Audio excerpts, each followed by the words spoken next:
Welcome to the GW Cyber e-Handbook on Teaching with Business Cases. This is Chapter 1, Introduction. The purpose of this e-Handbook is to create a resource that would help teachers better understand the value of teaching with cases, to empower them to use them in their own courses. Your use of the handbook depends on your experience with this teaching method. If you're not familiar with business cases, you'll find everything you need to know here, including definitions and examples. If you already teach with business cases, you can learn about what others are doing to enrich your own and your students' experience using cases. This e-handbook is based on videotaped interviews with faculty about their critical perspectives and best practices teaching with business cases.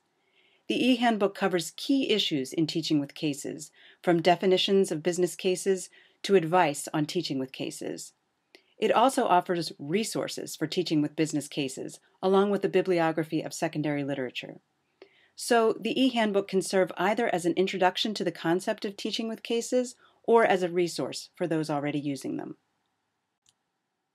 What makes our e-handbook special is that it's the first to be created with language teachers in mind. The voices you hear in the interviews represent both the business and language perspective.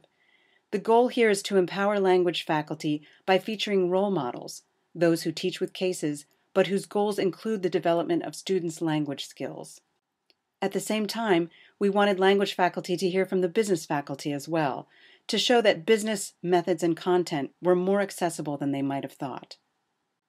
There's something else that makes this e-handbook special: input from students. We interviewed students from business and language courses where cases had been used. Since nearly every faculty member we interviewed emphasized how learner-centered teaching with cases can be, we knew that the students' view of their own role in the learning process would provide insight into how to intensify that experience. The questions we asked in the interviews explored people's work with business cases. We encouraged everyone to speak directly from their own experience, saying what they really believed instead of giving prepared statements. This approach resulted in a conversational style filled with personal stories, examples, and advice. The e-handbook is set up so that you can access exactly what you're interested in. It's divided into 5 chapters. Chapter 1 is the introduction. That's this chapter. Chapter 2 covers definitions. Chapter 3 describes benefits. Chapter 4 lays out strategies. And Chapter 5 provides resources. Finally, a word about us, the creators, and your hosts for the e-handbook. We are Margaret Gonglewski and Anna Helm, co-coordinators of business language programs at the Center for International Business Education and Research, or CYBER, at the George Washington University in Washington, D.C.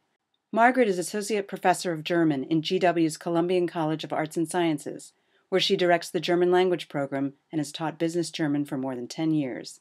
Anna is Assistant Professor of International Business in the School of Business at GW. She teaches introductory courses on international business, as well as international marketing management and green business courses. Thanks for watching this portion of the e-handbook on teaching with business cases. The e-handbook was made possible by the Center for International Business Education and Research at the George Washington University. Funding for all cybers is provided by the U.S. Department of Education through the Title VI grant program to increase and promote the nation's capacity for international understanding and economic enterprise.